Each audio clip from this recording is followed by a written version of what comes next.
Desire is such a powerful thing. Okay. And at the point when I started, I wasn't a great speaker. I just desired it. So all that time I heard Fela and all of that. I was a very quiet person, but something on the inside of me always got excited when I heard people speak and speak well. I believe that desire is a seed of greatness. It's an indicator of what the future holds, right? Of possibilities. And that's really what it was for me. I wasn't a phenomenal or great speaker. The more I did, the better I got at it. My father told me life is not a bitter road. This is Origins Africa podcast, where we explore the origin stories of people who have made and are making their dreams come true, asking the what, the when, the how, and the why. I'm Osheye, and on this episode, we meet Bankole Williams, the mind surgeon, founder and principal consultant at LYD Consulting, and founder of a youth entrepreneurship scheme called Live Your Dreams Africa. This is the first of a two-part series, and here you'll hear Bankole talk about his early childhood fascinations and light bulb moments that shaped who he's become today. He'll talk about leaving the rap group that later evolved into Rooftop MCs, starting his career in Guaranty Trust Bank, his early embarrassing moments as a speaker, as well as the events that led him to laying himself off in the middle of the worst economic recession the banking sector has faced.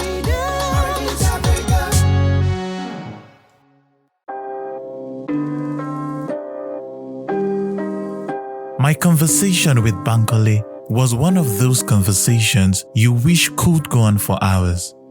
We spoke for 90 minutes and it looked like we hadn't even scratched the surface. So many questions to ask, so many stories to be told, but so little time. Who's Bankole Williams, you might ask? Today, Bankole wears many hats and he explained it best. I'm a management consultant, so I run a management consulting practice called LYD Consulting. We're primarily set up to help employees of corporate institutions get great work done in less time so they can surpass the financial targets of their employers. I'm also the founder of Live Your Dreams Africa Foundation, right? Okay. LYDA, right? And we're set up to solve the problems of unemployment and underemployment across Africa. We're very passionate about empowering the youth with technical and business skills so they can create businesses in the areas of their passion to bring about some measure of economic development to the African continent. I am also a therapist. Okay. Right. I am very big on the mind. I'm very obsessed on mind. So, people call me a mind surgeon, and that's because from the interactions that people have with me, they are able to deal with, mental blocks, strongholds, things that hold them from progressing in different areas of their lives. I recognize that the mind is such an incredible asset that God has given us that can produce really, really astounding results if we understand how it works. So I am very big on throwing light on this amazing asset and how people can maximize it. And that is why I had planned this episode to be the last for the year, actually, in hopes that from this episode, we would all go into the new year with new perspectives and insights to help us live our dreams. But how did it all start for Bankole Williams? As a mind surgeon, the journey began from his early childhood fascinations. I've always been fascinated by human behavior, right? I noticed that from when I was really young. I asked the questions that every other person wouldn't want to ask, Why do human beings act the way they do? Why will Mr. A act like this and Mr. B, faced with the same, circumstance or situation, act totally differently? I found it very, very fascinating, right? And I was also fascinated by pain. When I mean fascinated, not like I enjoyed pain, but I was intrigued by how it's influenced, people's reactions and how it ultimately determined the kinds of ways they manifested in life And I was fascinated by the opportunity to take away pain, right? And I wanted to see how I could be a part of the solution to the pain that people are experiencing in the world. I remember the first time I met an amazing gentleman called Larry Lushola, and he was telling me about the kinds of issues he was resolving. People were reaching out to him from all across the globe. And these were things that before now were considered normal. You have that experience, you have to live with it, right? And I never understood that. That's one thing happens to you and just changes everything, and you have to live with it. I felt like human beings could rise above those circumstances and situations, and I was intrigued by the opportunity to be able to dig deeper to find those kinds of solutions. And I guess that's what has led me to study how the mind works, study human behavior and how that can be altered, for positive change. So that's how I, ventured in that direction. Okay. With respect to my management consulting practice, how did it start? Maybe when I was in university, my third year in university, a gentleman by the name Fela Durotoye came to speak to us in school. And I'll never forget that experience because I was so fascinated by everything he said. I was not just fascinated by what he said, I was fascinated by him and whatever it was that he did and represented, because I felt like, remember the story of Elizabeth and Mary? I felt like my baby leapt in the presence of him. I was a frustrated student studying biochemistry in the University of Lagos. I wanted to study medicine. I had absolutely no interest in the course I was studying. But for the first time, I saw someone do something and I felt like this is the future of Bankole. So what exactly struck you about what he was doing or fascinated you about it? Well, I think one was the passion. Okay. Right. He did it it was so obvious he enjoyed. He was so obvious that he was big on the impact his words had on people. It was tangible to touch. You could tell that he genuinely wanted the hearers of his message to be impacted by his words. I could tell that. And, passion is very palpable. It's very tangible. It's visible. You can see it. So I think that was one thing that caught me. And you saw yourself doing that? That's what you wanted to do? Oh, yeah, definitely. I did. It was so serious that I remember asking people, what does this guy do? And prior then, you had never considered going into public speaking? Or consulting, no. I didn't even know what consulting was like that. No. Okay. It was when I asked and then people told me, I was like, oh, okay. There's a career path called consulting. And, okay. And I think that this is what I'm going to do because this guy just looks like a picture of my future. Right. So prior to that time, I knew that, back then, pastors were speakers. It didn't seem like there was a career for speakers. Sure. I didn't even know that there was. So the question was, were you going to be a pastor? I didn't see that as what the future held for me. But for once, I saw someone who, even though there were other speakers that I'd heard, but when you find a reference that is a local reference, it's a lot different from when you're listening to a Zig Ziglar or a Les Brown, those guys. But I saw someone in Nigeria do it. And I heard that there was a career path called consulting. And I went to study about it and I found it interesting. And I decided, you know what, I'm going to do this. When you say you studied about it, what did you do? So I started asking questions. Asking questions about management consulting, and that's when I found out about organizations like KPMG, PwC. Let me tell you how intrigued I was. KPMG at the time used to come to the University of Lagos to organize tests, right? So they had a pool of people that they would just keep until you had finished your NYSC and everything. And I still remember, going in for that test, though I didn't pass. Sorry, they made a mistake not to take me. They missed out on a very big opportunity, right?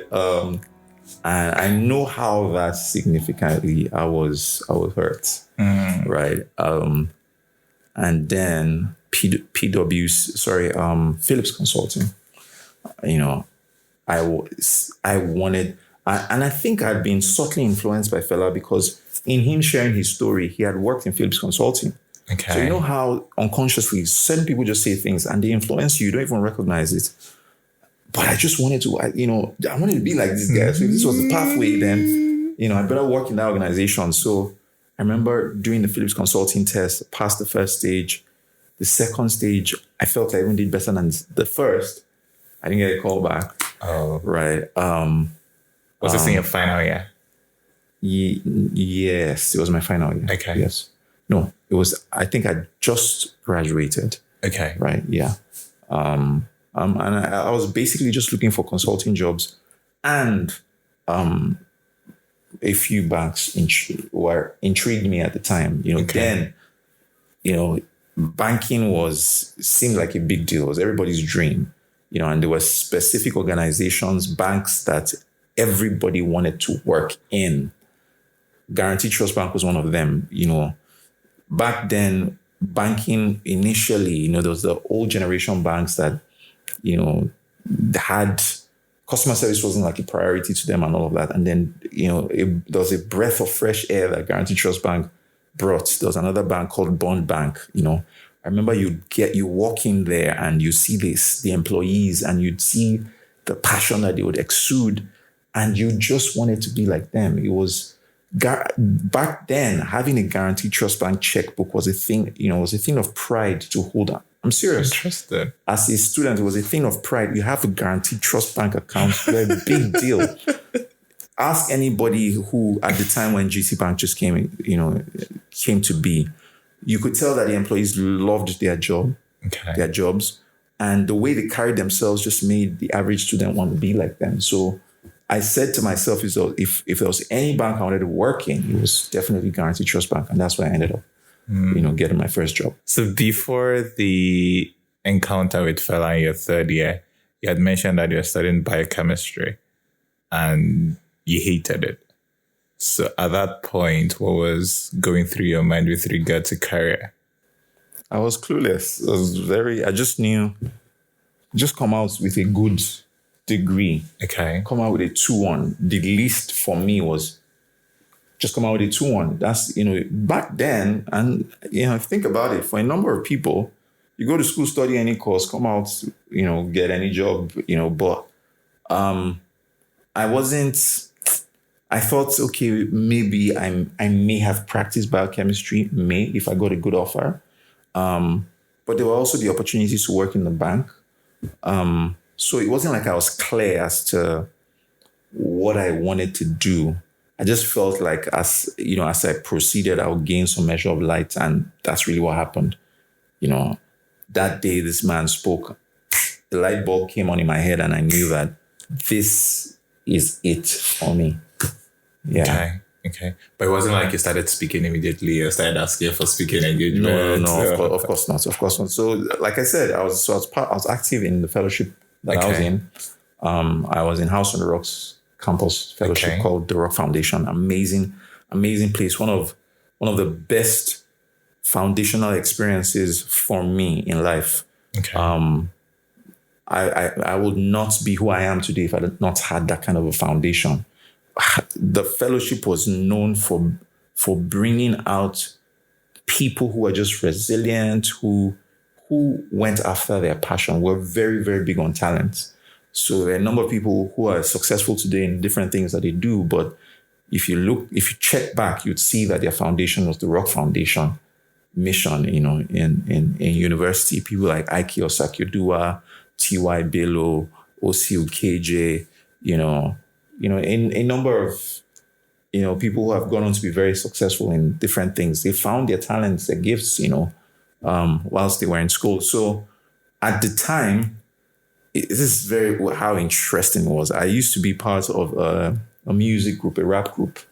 right? Back in the day. So there was a phase in my life when I thought that that was all I was really going to be doing with my life. Interested. Oh yeah. Yeah. The group ended up becoming a popular rap group today called Rooftop MCs. Oh. Yeah. Yeah. I was part of Rooftop MCs. We were 4. Wow. And they later became 2. Right. So there were 4 of us. So the group was called G-Force. Okay. So there were 3 guys and 2 girls. In fact, 2 of the people joined us much, so I was the foundation. We started the group, Okay. and then Lighton and Aisha joined us later on. But at a point we had, some of us had to leave. So, and I think that's life for you. You get to a point where you need to be able to evaluate whether something can exist in your future. And what happened was, the 2 guys who ended up starting or ended up transiting into Rooftop MCs, Lighto and Kunle. I'll never forget, we had a meeting one time and both of them had conversations about their frustration with school. And they said, they were going to drop out of school, right? One was going to his 2nd year, the other person was going to the 3rd year. And that was a major wake-up call for me. Like, your guys are dropping out, and they had decided. I tried to convince them, and they wanted to drop out primarily to just focus on music. So when that kind of thing happens, you begin to ask yourself questions, which is what happened to me. And I thought to myself, Bankole, can you stake your education for this? And it was a very difficult decision to make. At least when I thought about my father would do to me. Right. They also had parents, but they cared less. So could it be that you didn't want music bad enough? Precisely. Okay. Precisely. Right. I thought I did, but it's moments like that make you realize that, maybe what you had thought was not really what it was. So that made me really rethink the decision to want to build a career in music.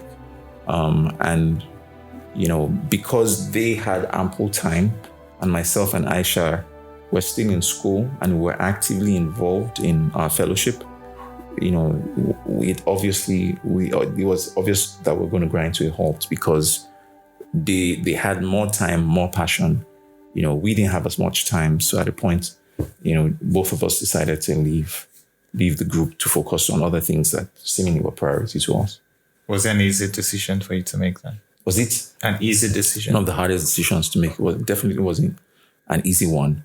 It was hard because I'd invested a number of years, from, I think this was my year 1. In fact, from before I got into Unilag, I was very interesting. I was a part of the fellowship before I got into school. Very weird experience. Very, very weird. Myself and OC KJ, OC, who's an actor. Right. So we had started, we were a part of the music team of the fellowship. Okay. Right. And the music team then was a very big deal in Nigeria. They had released what I called arguably the first contemporary hip hop gospel album in Nigeria. The group was called Rock Solid. And what I mean, it was amazing. So I hadn't gotten into Unilag, and you can imagine hearing students release an album that really shook the gospel music space in the country. And these guys were students, right? Out of that group was where Kush broke out. Kush, that had Lara George, T.Y. Bello, MM. They were all in Rock Solid, and they were the ones that released the album. So I remember I'd heard the album and I was intrigued, like, Nigerians can produce this, and these people were students, right? And from before I got into Unilag, I had said, I'm going to join this group, right? I didn't know how it would happen, but I still remember OC and I, we've been friends from, there's a third friend of ours, Eric. We've been friends from when we were in Federal Government College, Lagos, Janiki. Okay. Right. And, we used to hang out, after when we left secondary school in Festac Town.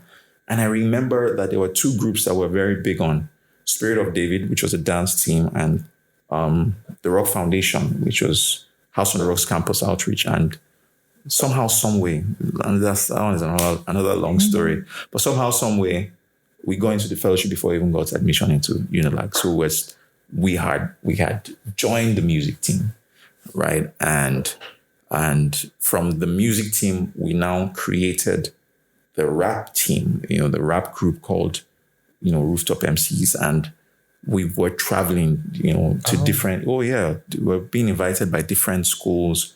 We were a big deal then, right? Even as students, we even had a studio, a new hall where we used to do some recordings. And I still remember there are people who are today big in music. And I'm like, I still remember the first time Sasha, who, well, I don't know what that is or used to be, very big rapper in Nigeria. Still remember the first time she came to the studio, to do her recordings and stuff like that. So I'd invested quite a bit of time, in it. So it was a difficult decision to make, but it just didn't seem like we were making headway as a group. And like I said, I started beginning to see the importance of me going in the direction of, being a speaker. And I was more passionate about that. So the encounter with Fela happened before you left? Yes, it had. Okay. Yeah. So you joined GTB. Yeah. And how did that journey go? So I have a lot of interesting stories. I did a test to join Guaranty Trust Bank. I think this must have been somewhere around my final year. Okay. I wasn't supposed to have even been shortlisted because they were only testing people who had finished their NYSC. Oh. Right. But I still remember they were sending people away for not having their NYSC certificates. Had you known that and you still applied, or you didn't know? I think I knew, but give it a shot. I just gave it a shot.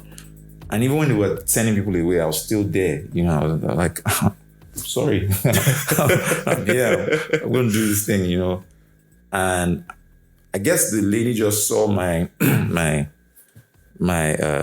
resilience, and I remember there were only two of us, myself and one other lady that she allowed in. Okay. Another reason she said was, hey, because it was being done in Unilag. Oh yeah, even a student of Unilag, and we're using your staff auditorium. Oh, the others weren't.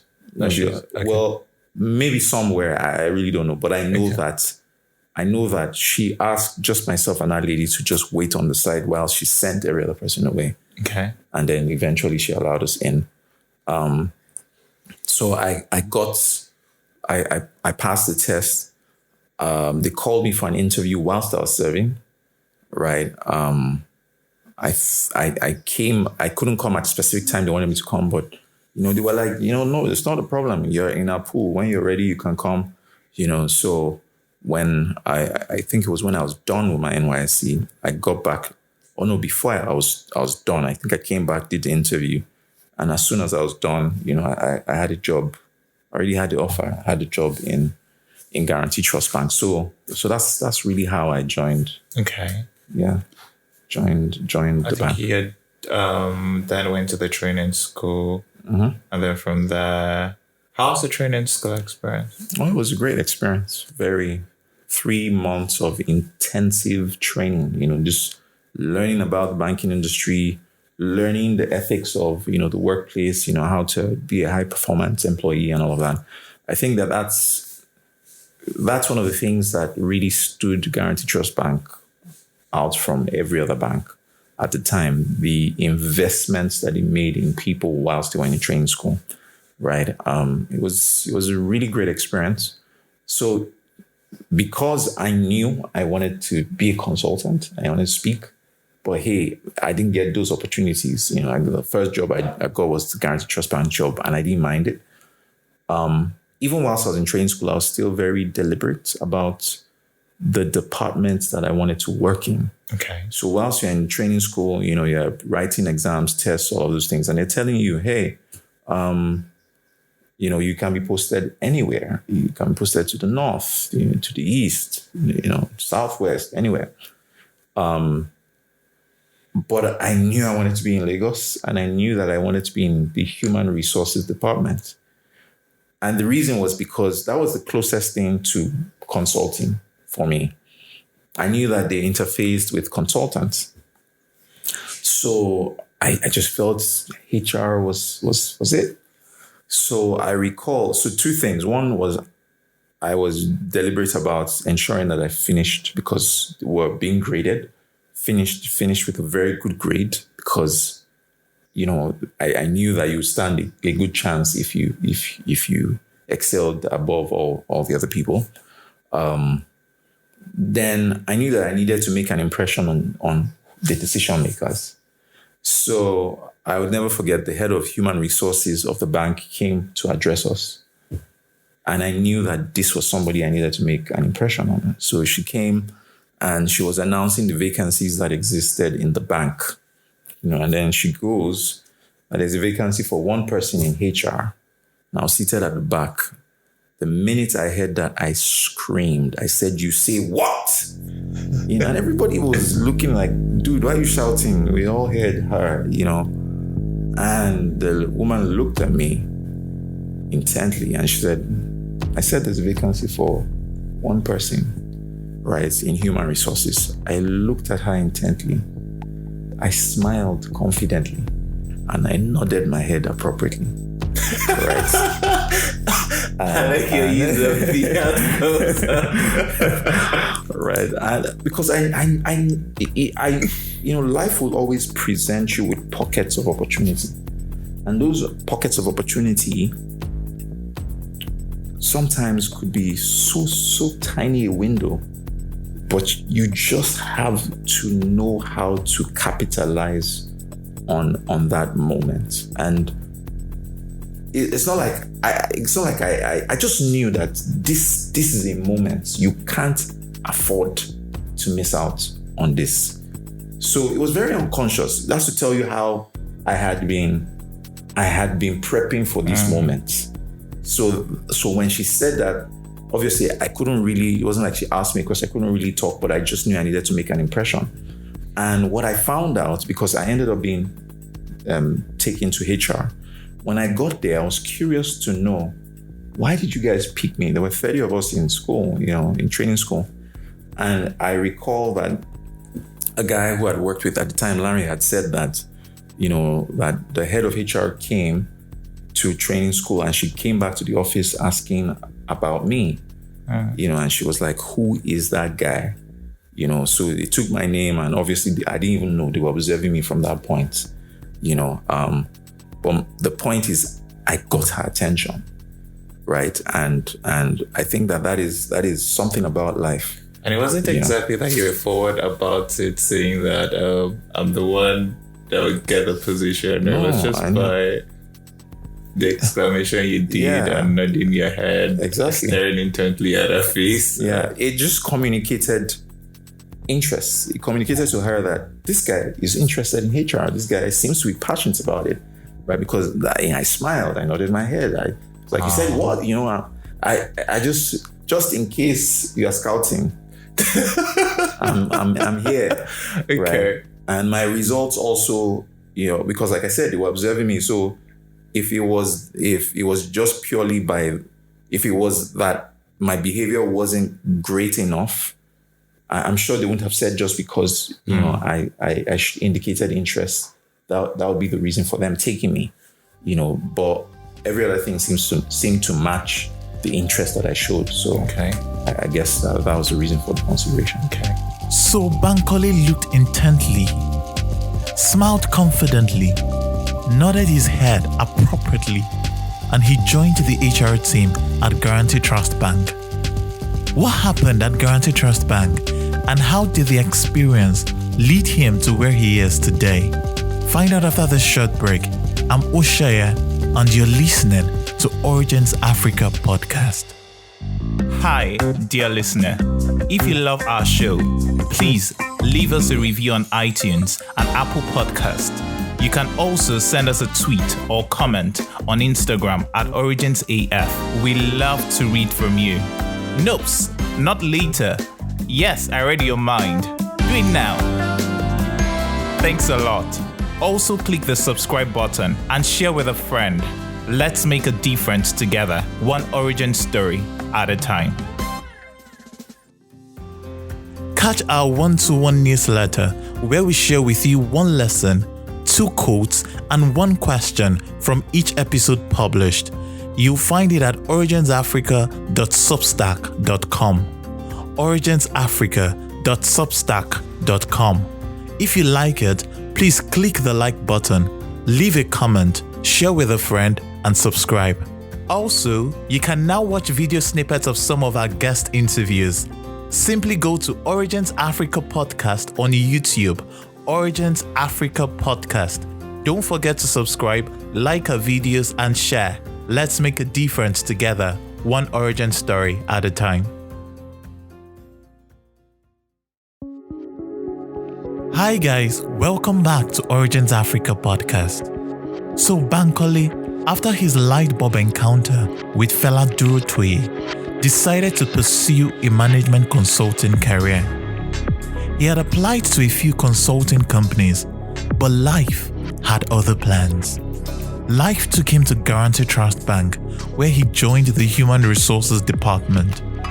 How was the experience for Bankole?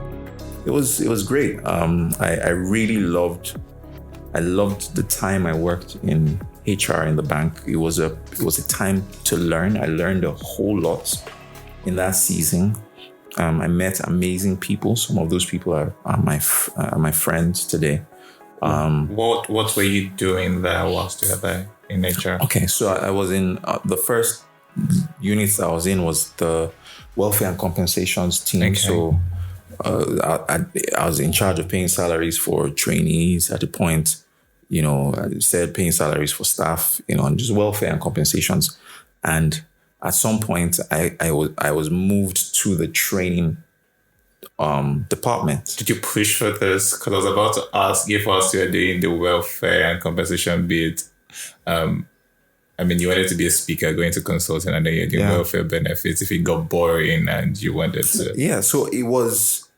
and it's important to have people who see in you what you don't see in yourself. So I guess my boss, the head of HR, had facilitated it. She had a thing for rotating people anyways.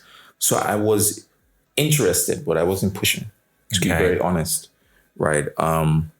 But she saw the opportunity for me to learn and be there.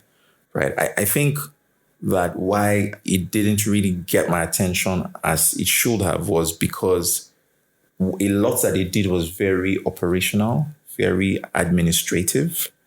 I wanted to talk. So they were the ones organizing and bringing in the speakers and the trainers, not like they were the ones delivering the training. Precisely. But hey, I didn't mind. It was an opportunity to even, get to meet some of the consultants, interact with them and all of that. So those were the moments that I really enjoyed and I loved, right? I remember interacting with some of the consultants. The couple, I'll never forget them. I was shortlisted for their training and I sat in that class and I just thought how amazing it must be to be doing what it is that you're doing. Mr. Body or Olutumbi. I can never forget him. And I kept communicating with him because I told him that I love this thing you're doing. I'd love to do it, and he just provided some sort of mentorship and guidance to me at the time. At that point, had you started speaking at 1 or 2 places yet, or you hadn't? Beautiful question. So, yes. So when I was serving, right, I happened upon a youth. Like I said, I have a lot of stories.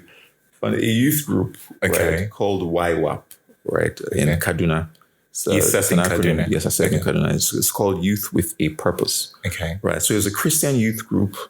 They used to meet, I think it was every Wednesdays.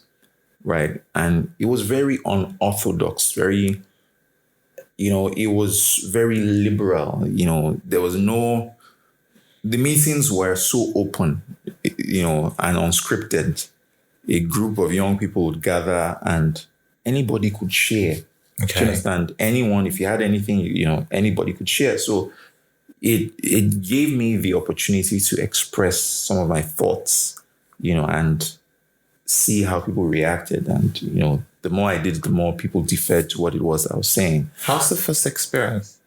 What the first speaking experience there? What did you talk about and how did you feel afterwards? Honestly, I don't remember. And like I said, it was very, it was very like we're having a conversation. It was very conversational. It wasn't anything. Not like maybe a formal speaking engagement or something. At all. We were that chilled about it. Right. And like I said, I happened upon, I was going, when I went to Kaduna, I wanted to start a Christian club. Oh, okay. Right.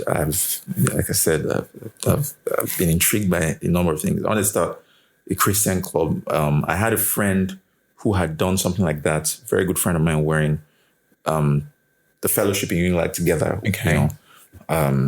Jide Shipe, he used, at the time, it was called Club David. It was the first and biggest, contemporary Christian club. So the idea was, no alcohol, clean music, fun games, board games, outdoor games, just socializing that was just clean, right? And it was really great, We'd done stuff. I remember the first one was at Sweet Sensation.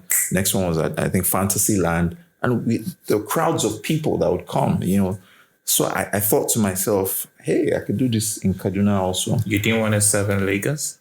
I wanted to, but I served in the time of a DG that they said to change your posting was like passing through the eye of a needle. I'm serious. It was that bad. Okay. It was difficult. The gist was that he used to go to the computer room to scatter. Oh, okay. that was the general gist. Now it's a lot easier. Then it was difficult. Okay. It was just very difficult. So I wanted to, it didn't work out. I was posted to, like I said, I have wonderful stories. I was posted to, so when I was on camp, 3 weeks period, that's when people are pushing buttons to ensure they get good posting. Uh-huh. I was so aloof, Eventually, on the day they announced posting, I was posted to Saminaka, almost 3 hours from town, a village. But before I came to Kaduna, I had that vision of starting a Christian club. There was no way it was going to happen in a village, right? So I made sure I was rejected. I was rejected several times. I didn't get my NYSC pay for, I think, about 2 months because I was just coasting. And I was coasting. That was one of I had learned a lot about faith, but I have very, very vivid recollections of me deliberately deciding to practice faith through that experience. I remember well. And I remember it because I had decided that the outcome was that I was going to be posted to Kaduna town. And in as much as I had been rejected several times and posted from one village to another village, right? Because it was so bad that they said that, you couldn't be posted out of your zone, so to speak. But I was adamant that, this is what I want. I wasn't getting my pay anyways. And I remember that somebody had introduced me to someone who gave me a note. I took the note to the zonal inspector, right, or coordinator. Went to the office. I still remember very well. The lady saw my name, looked at me, and she said, "So you are the Bankole Williams." Apparently, several people had come to her with my name and she had turned it down, and she remembered that name. Okay. You know, and there I was in front of her, and then she flung the paper right in my face, like, you know, just get out of here. Right. And I took the paper and I just stood at the door. So, yeah. You leave. You still walk out of this. And I just stood there, you know, because I was not going back. I had this thing was going to change. I stood there for a couple of hours, and I guess, you know, God must have touched her heart, you know, and she was like, you know, just come here. And she goes, do you have a place that is willing to take you? Right. And I remember not driving. I was in a bus, and the bus was going past Command Secondary School.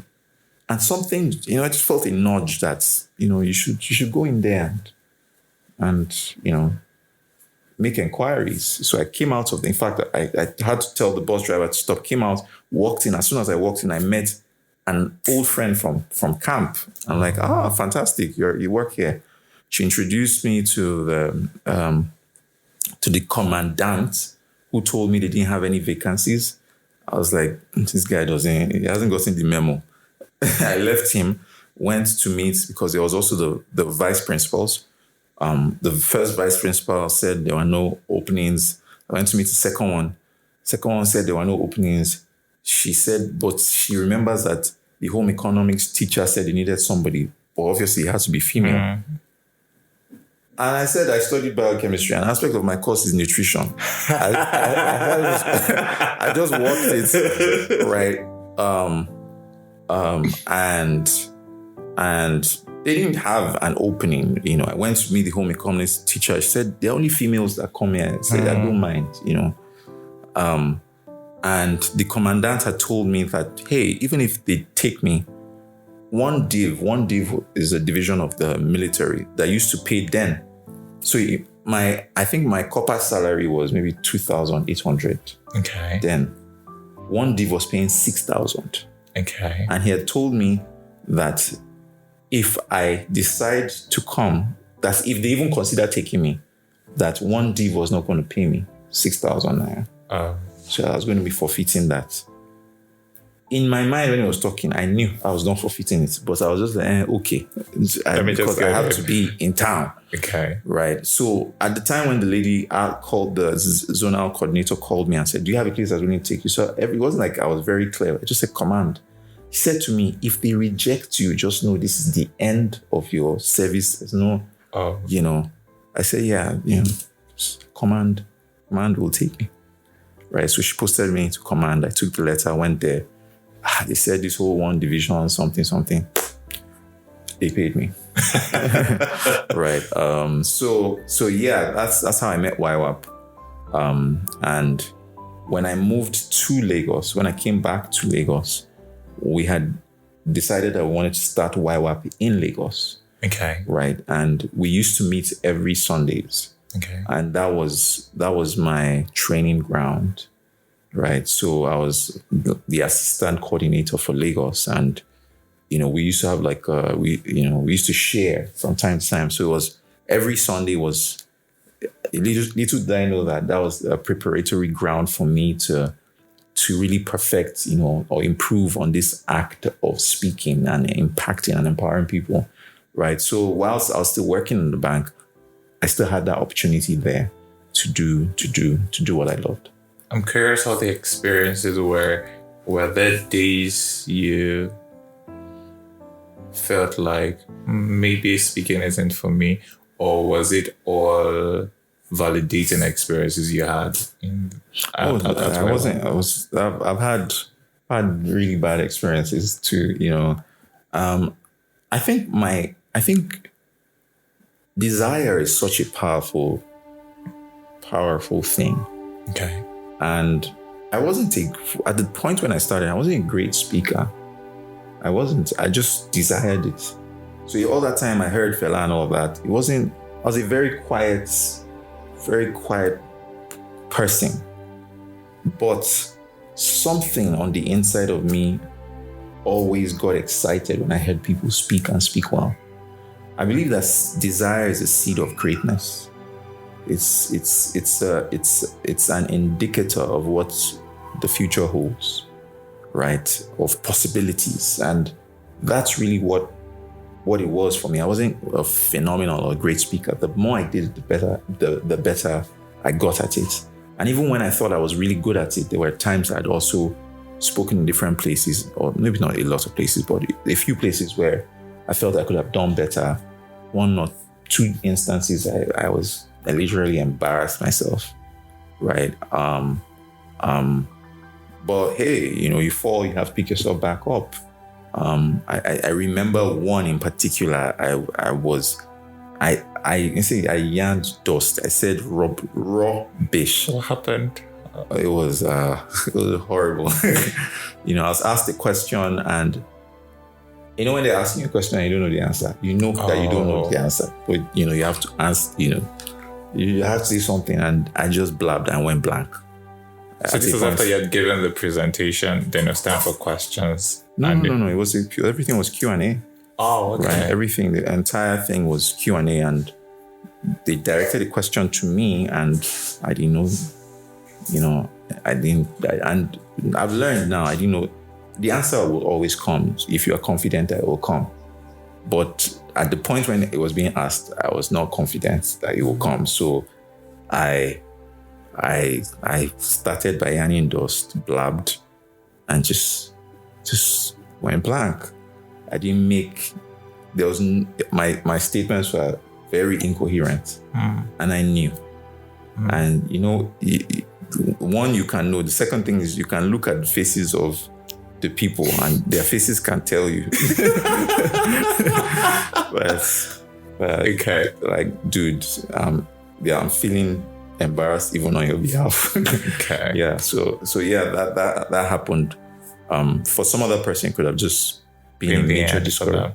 Yeah, major discouragement. You could have just said, this is not for me. But I had to give it. Of speaking now, not being in a panel and answering questions, but this time you had spoken, maybe delivered a training, a presentation, and you left feeling that maybe this isn't for me. I remember one instance that was horrible, right?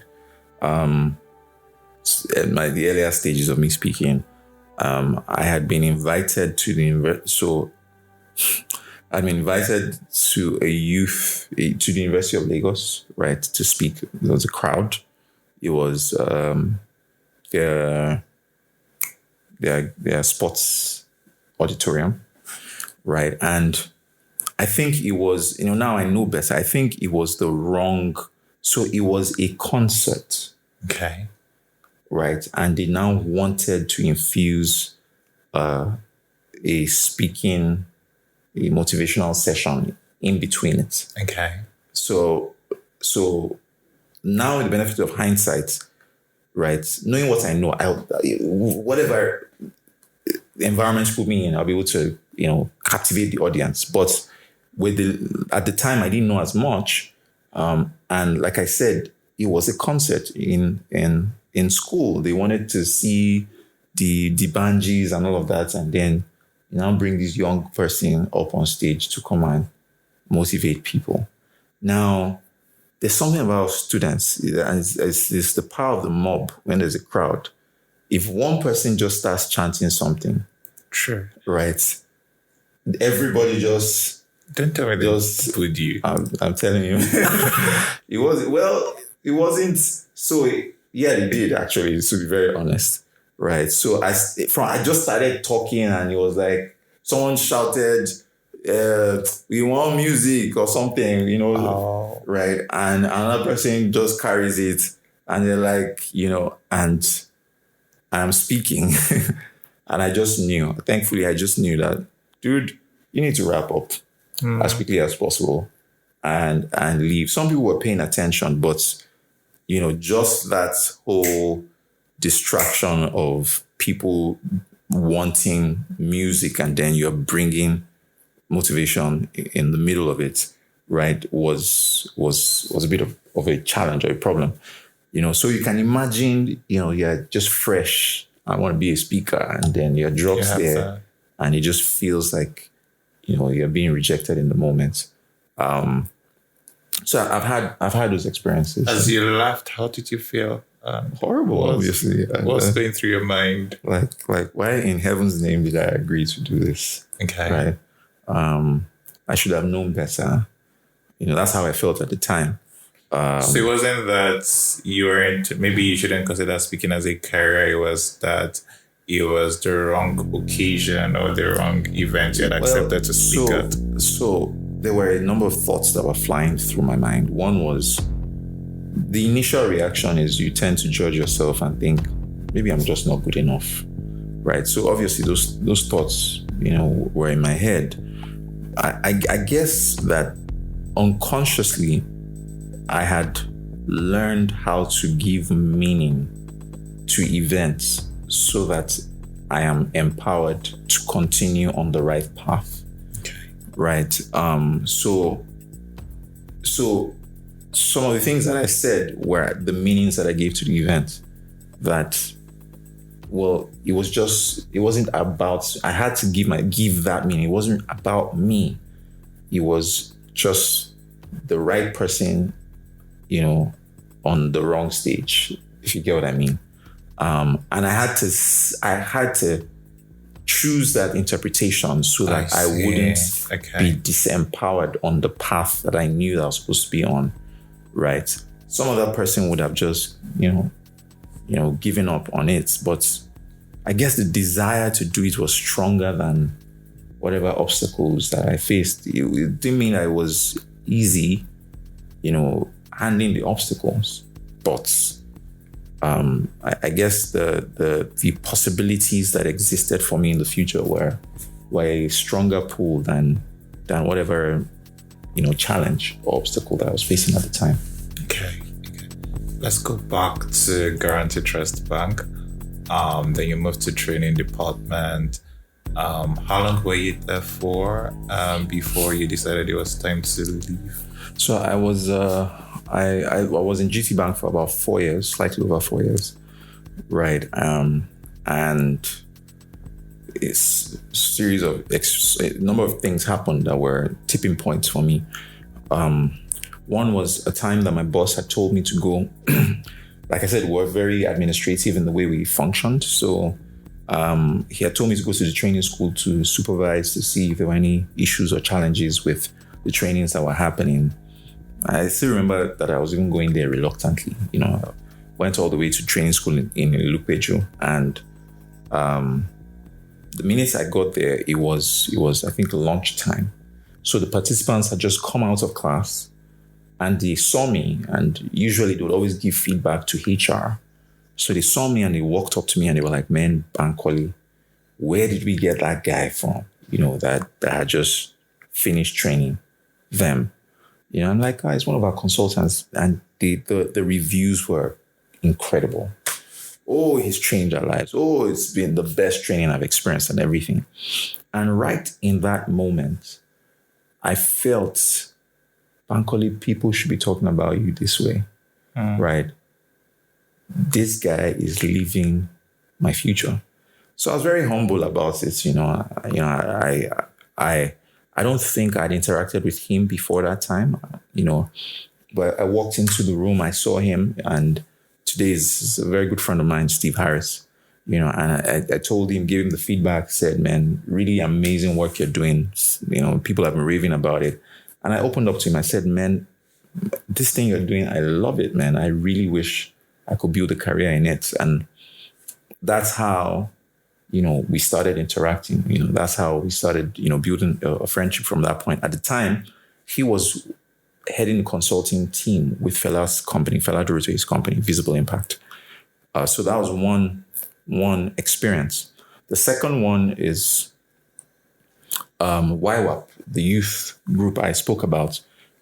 We used to have camp meetings every year, sometime around August. So I'd travel to Kaduna or sometimes Abuja, and would have these spiritual events, gatherings and all. And I recall that in one of those gatherings, I had begun to sense that it was time to leave my job. But I just wanted clarity, And at the camp, I remember that I got a very, very clear instruction that it was time to leave, right? Not only did I know it was time to leave, I knew when. I knew ahead of time that December 31, 2009 was going to be my last day, right? When you say you got a clear instruction, could you talk more? Yeah, I have a relationship with God and God speaks to me, right? So I'll tell you one other thing that happened. There's one member of the group who she has a peculiar gift of prophecy, you know. Okay. Yeah. And she had walked up to me and mentioned it, right? Please note that I had begun to sense it. So this is not me just listening to somebody and just obeying what they said. No, I had begun to sense. I had a prayer list, a list of things I was praying for. This was the first thing on my prayer list. Clarity on the decision as to whether it was time to leave banking. Okay. And coincidentally, one random person who doesn't know anything about, my plans, mentions this, right? But beyond that, within the camp, I knew, I'd heard in my heart that it was time, okay, right? And like I said, I knew the day. So this was God telling me that by the end of this year, you're leaving. And this was August, and you knew by December, yes, you'd be leaving. Yes. Okay. Now, prior to August, I had begun to sense it. I wasn't clear. A few things had happened. For the first time in my career, I had not been promoted. And my boss had told me, she had told me that the only reason she didn't promote me is she just needs me to know that it's not every year you get it. Right. And I approached her like 4 times. Same thing. I just want you to know it's not every year you get it, And I recall that one time I'd left her office thinking, I can imagine how it must feel to be in her shoes, to be this powerful, to be the head of HR.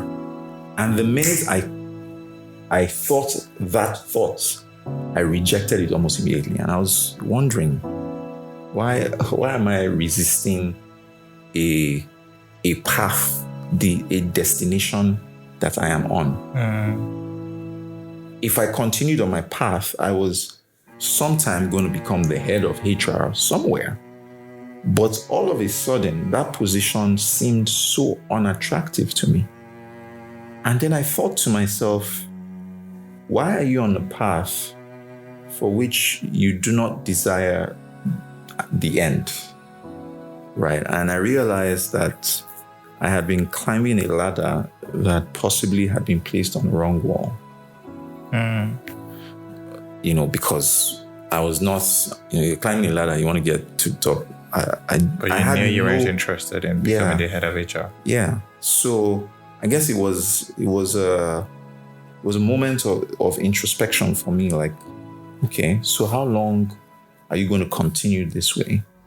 So I'd started, really processing and thinking and saying to myself, if you because I was doing very well. And I knew that if I continued, I was one of the guys who people looked at and they just thought this guy has a future in this organization.